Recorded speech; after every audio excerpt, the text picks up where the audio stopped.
नमस्कार. आपण पाहताय आणि ऐकताय आपले अण्णा हे यूट्यूब चॅनल. मी गणेश तुकाराम शिंदे आपणा सर्वांचं आपले अण्णा या यूट्यूब चॅनलवर स्वागत करत आहे. आज दिल्लीत मुंबईत राजकारणात एकच वादळ उठलेलं आहे आणि त्या वादळाचं तडाखा धाराशिव जिल्ह्याला, धाराशिव लोकसभा मतदारसंघाला पण बसल्याचं दिसतंय. समाज माध्यमांवर धाराशिव लोकसभा मतदारसंघाचे खासदार ओमप्रकाश भोपालसिंह उर्फ पवनराजे निंबाळकर हे शिवसेना उभाटा गटातून जे 6 खासदार वेगळे झालेले आहेत आणि त्यांनी लोकसभेचे अध्यक्ष ओम बिर्ला यांना स्वतंत्र गट स्थापन करण्याचं पत्र दिलं आहे. त्यामुळं जिल्ह्यात नव्हे तर पूर्ण मतदारसंघातच नव्हे तर महाराष्ट्रात पण काहूर उठलेला आहे. कुणीही उठतंय, आपली पोस्ट करतंय, ओमराजेंनी असं का केलं असा प्रश्न विचारतंय. कोणी अगदी तुम्ही तुमच्या कपाळावर गद्दार म्हणून शिक्का मारून घेतला का अशी पोस्ट टाकतंय. तर धाराशिवचे जे शिवसैनिक आहेत सुरेश गवळी, द्वादरकर वगैरे यांनाही आपल्या खासदार भावानं असा निर्णय का घेतला असावा अशी त्यांना चिंता पडलेली आहे.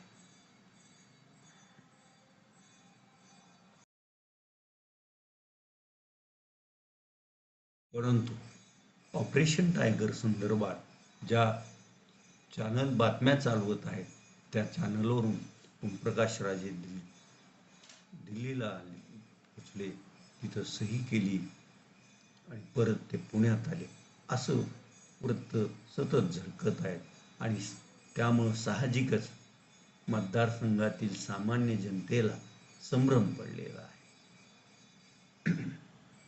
त्यामुळं रील करून ते समाज माध्यमावर प्रसारित करणारे, त्यांच्या भाषणाचंही करणारी जी काही त्यांची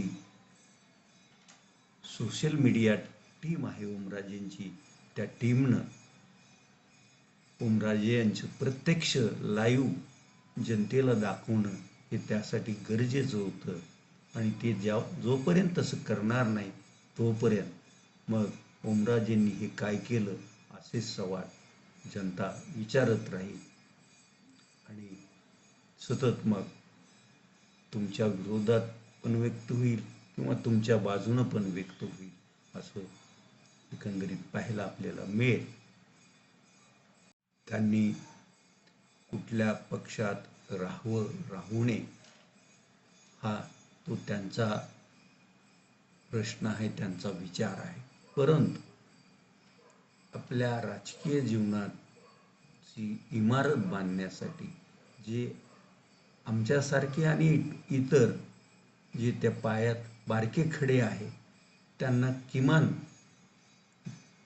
काय चाललंय, का चाललंय या संदर्भात तर बोललं पाहिजे होतं. परंतु तसंही ओमप्रकाश राजे निंबाळकर यांनी केलेलं नाही.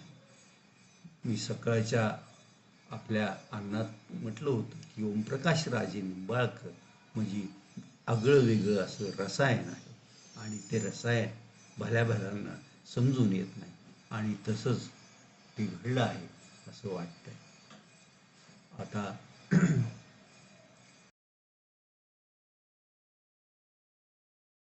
मी राजकारणात नवखे नाही. तुमच्या राजकारणातील वय 20 वर्ष पूर्ण झालेलं आहे. राजकारणातले टप्पे टुंपे, खड्डे खुड्डे तुम्हाला सहज कळतात आणि ते सर्व कळाल्यानंतरच तुम्ही काय करायचं आणि काय नाही हे तुम्ही तुमचा निर्णय घेतलेला असेल. पण या संदर्भात अजून एक जी चॅनलवरून दाखवून जाते की 15 कोटी रुपयाचं टोकन घेऊन हे खासदार त्यानंतरच विमानात बसले आहेत परंतु आम्ही तुम्हाला जे लहानपणापासून आजपर्यंत पाहत आलो आहोत, तुम्ही पैशासाठी हा उद्योग केलेला नसणार हे मात्र नक्की, त्याची आम्ही ग्वाही देतो. पण लोकांना हे कसं कळणार? लोक संजय राऊत म्हणतात, सगळी चॅनल ते दाखवतात, म्हणजे काहीतरी तथ्य असणार असं समजत राहणार. आणि तुम्ही निष्कलंक असतानाही तुमच्या अंगावर हा डाग मात्र नक्की लागणार.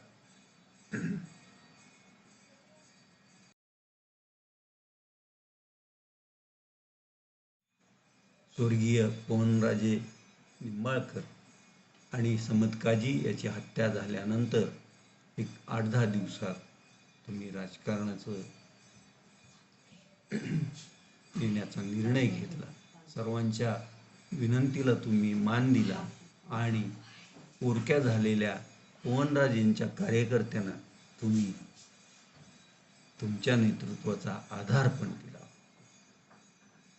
राजकारणात आल्यानंतर पहिल्याच झालेल्या जिल्हा परिषद धाराशिवच्या निवडणुकीतही आपल्या सगळ्यांच्या एकजुटीमुळं आपले बऱ्यापैकी जिल्हा परिषद सदस्य निवडून आले होते. आणि आपण ज्या गोदावरी केंद्रेंना ढोकी जिल्हा परिषद गटातून निवडून आणलं होतं, त्यांना अध्यक्षपदाचा पण आपण बहुमान मिळवून दिलेला होता. हे कोणी विसरलेलं नाही. आता ज्या तानाजी सावंतांना तुम्ही राजकारणात आणलं, शिवसेनेत प्रवेश दिला, त्यानंतर त्या पक्षप्रमुखांना हे करून त्यांना यवतमाळची स्थानिक स्वराज्य विधान परिषदेचं तिकीट मिळवून दिलं. तानाजी सावंत यांनी त्यांचा करिश्मा दाखवला आणि ते तिथून पार 300-350 किलोमीटरच्या वर अंतरावर राहणाऱ्या तानाजी सावंत यांनी तिथं विजय मिळवला. पुढं तानाजी सावंत मंत्रीही झाले होते.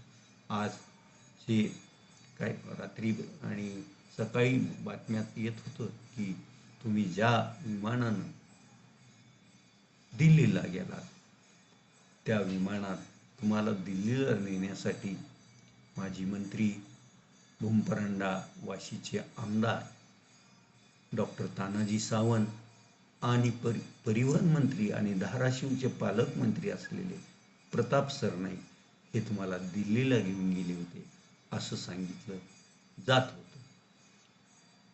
परंतु तुम्ही तुमच्या ह्याच्याहून मी पुण्यातच आहे असंही स्पष्ट केलेलं आहे. त्याचबरोबर लोकमत न्यूज 18चे धाराशिव जिल्हा प्रतिनिधी असलेले बाळ निरफळ यांनी दुपारी तुमच्याशी संपर्क साधला होता आणि संपर्क साधल्यानंतर बाळ निरफळांनी तुम्हाला काही प्रश्न विचारले. त्यावेळेस मी पुण्यात आहे, माझा मुलगा आजारी आहे, आता त्याची तब्येत ठीक आहे असंही सांगितल्याचं लोकमतच्या वाहिनीवर आम्ही ऐकलेलं आहे. बाळ निरफळ हा धडपड्या पत्रकार माणूस आहे. त्यानं तुमच्याशी संपर्क साधल्यानंतर नेमकं त्याच्या मोबाईलवरून खरंच ओमराजे निंबाळकर यांचं लोकेशन कुठलं आहे हेही तपासलं असणार. आणि मग माध्यमं सांगतात तसं तुम्ही सकाळी 11ला दिल्लीतून तर पुणे विमानतळावर पोचला असं सांगितलं जात होतं. आणि मग तुम्ही 2-2:30 पर्यंत निश्चित घरीही पोचला असता आणि बाळ निरफळाच्या मोबाईलवर तुमचं लोकेशन पूर्ण दिसलं असणार आहे.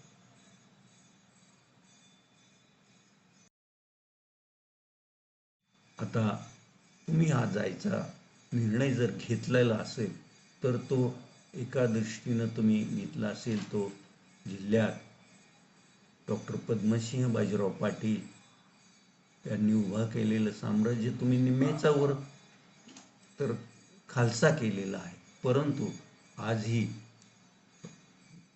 त्यांचे पुत्र तुळजापूरचे आमदार मित्रचे उपाध्यक्ष राणा जगजितसिंह पाटील हे अधूनमधून तुम्हाला ललकारतच असतात आणि समजा आपण शिंदे सेनेत गेलो तर आपल्यासोबत आमदार तानाजी सावंत, तिकडं माजी खासदार रवींद्र गायकवाड, माजी आमदार ज्ञानराज चौगुले अशी मोठी फळी आपल्या मागं उभी असेल आणि राणा जगजितसिंह पाटील यांचं आपण काही चालू देणार नाही असंही तुमच्या मनात असू शकतं.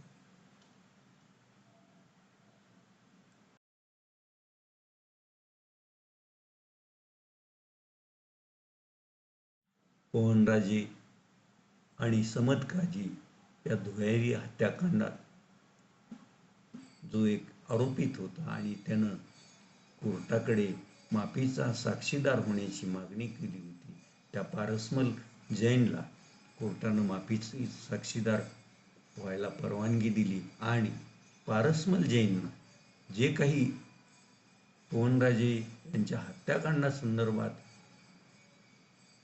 न्यायाधीशासमोर जी माहिती दिलेली आहे त्यावरून कुठल्याही परिस्थितीत या हत्याकांडाचे मास्टरमाइंड म्हणून CBIनं ज्यांचा उल्लेख केलेला होता त्या डॉक्टर पद्मसिंह बाजीराव पाटील यांना शिक्षा होणार हे अगदी कोणीही सांगू शकतो. परंतु जर खरंच याच्यावर राजकीय दबाव असेल तर तारीख पे तारीख वाढतच राहणार हेही निश्चित. आणि समजा तुम्ही एकनाथ शिंदेबरोबर जायचं ठरवलेलं असेल आणि त्यांना तसा शब्द दिला असेल तर ज्या पक्षाचे राणा जगजितसिंह पाटील आमदार आहे त्या पक्षाचे मुख्यमंत्री देवेंद्र फडणवीस आहे आणि एकनाथ शिंदे मग या निकालाच्या बाबतीत आपल्याला काय मदत करू शकणार याचाही तुम्ही विचार केला पाहिजे. आज बरं झालं तुम्ही निर्फळशी संवाद साधताना मी या प्रकरणावर काय आहे ते 20 जून नंतर बोलणार आहे असं सांगितलं. त्यामुळं आमच्यासारख्यांना निश्चितच समाधान वाटलं की अजूनही आपल्या ओमराजेंनी कुठंही जाण्याचा निर्णय घेतलेला नाही. भले सही केली असेल परंतु पक्षात विलीन व्हायच्या ह्याच्यावर तुमची सही नाही असं माध्यमं दिल्लीतून सांगतात. त्यामुळं तुम्ही आपला हातचा राखून ठेवलेला आहे. त्याचबरोबर 2029च्या लोकसभा निवडणुकीसाठी धाराशिव लोकसभा मतदारसंघात मलाच उमेदवारी देणार असाही शब्द तुम्ही त्यांच्याकडून मागितल्याचं वृत्त आम्ही पाहतोय. तेही तुम्ही चांगलंच केलेलं आहे. आता तुम्हाला मी जो हा माझ्या आपल्या अण्णा यूट्यूब चॅनलवरून संवाद साधला आहे त्यात काही तुम्हाला चुकीचं वाटलं असेल, मी काही फार तुमच्यापेक्षा वयस्कर असल्यामुळं फार शहाणा आहे का असं तुम्हाला वाटत असेल तर तुम्ही मला जरूर कळवा. आता मी इथंच थांबतो. तुम्ही आपल्या हे यूट्यूब चॅनल सबस्क्राईब करा, लाईक करा आणि कमेंट्स पण नोंदवा. धन्यवाद.